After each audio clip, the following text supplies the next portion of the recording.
Bonjour Joël. De quoi allons-nous parler aujourd'hui? Aujourd'hui, j'en ai plus la moindre idée. Ça commence mal. Oh zut alors. Ah si, je sais. C'est les 7 secrets des couples qui durent. En fait, des couples qui sont heureux, et donc qui durent. Ils sont tellement heureux que, en fait, ils respectent un certain nombre de points. Il y en a 7. Et bien que j'ai le plaisir de vous décrire maintenant, aujourd'hui. Alors le premier point, et c'est un point très simple, c'est d'aller se coucher en même temps.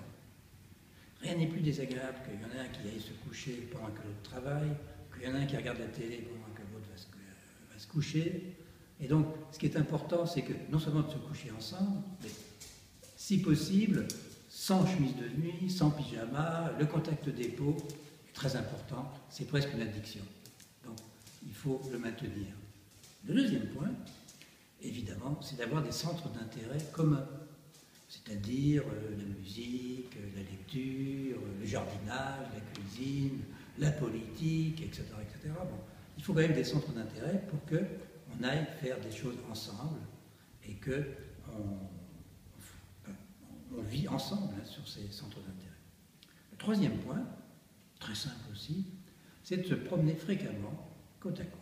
Alors, on dit souvent que les amoureux marchent du même pas, eh bien, sans aller jusque-là, parce que ça c'est au début, mais en fait les couples qui durent donc, ont l'habitude de marcher ensemble et, pourquoi pas, de se tenir la main. C'est un peu désuet, mais c'est une bonne chose. Quatrième point, alors ça c'est quand même fondamental.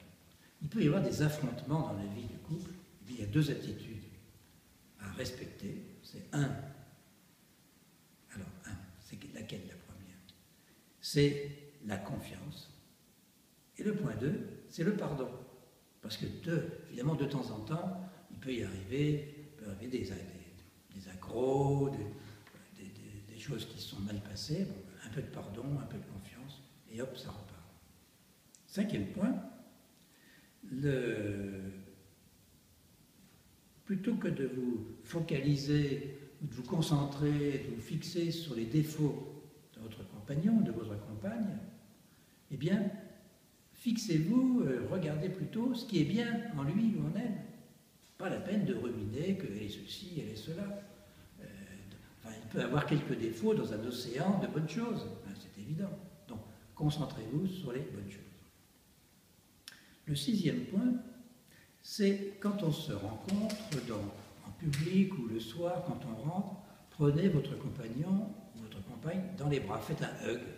Très important le contact des peaux, tout simplement parce que la peau mémorise tous ces contacts et évidemment c'est beaucoup mieux, vous consolidez votre couple comme ça et surtout, ça ne coûte rien, mais chaque nuit, au moment de vous endormir, eh bien, vous souhaitez bonne nuit à votre conjoint. Et le matin, bonjour, c'est simple, c'est très simple. Et 7e point, maintenant, c'est d'être heureux quand on vous voit ensemble. C'est-à-dire que vous êtes fier de votre conjoint, de votre compagne ou de votre compagnon, et vous avez plaisir à être ensemble en société, quand vous êtes invité, etc., etc. Alors, maintenant, me direz-vous, en conclusion, qu'est-ce que je peux dire? Eh bien, il faut dire de temps en temps, eh bien, écoute, je t'aime. Ça ne mange pas de pain, si je puis dire, mais c'est extrêmement important. Et surtout, sur les 7 points que je viens de définir, s'il y en a que vous ne respectez pas, je vous donne un conseil, c'est que vous, pendant 3 semaines, vous allez les appliquer. Et en fait, c'est magique. C'est qu'au bout de 3 semaines, ces points vont devenir des habitudes, vous n'y penserez même plus.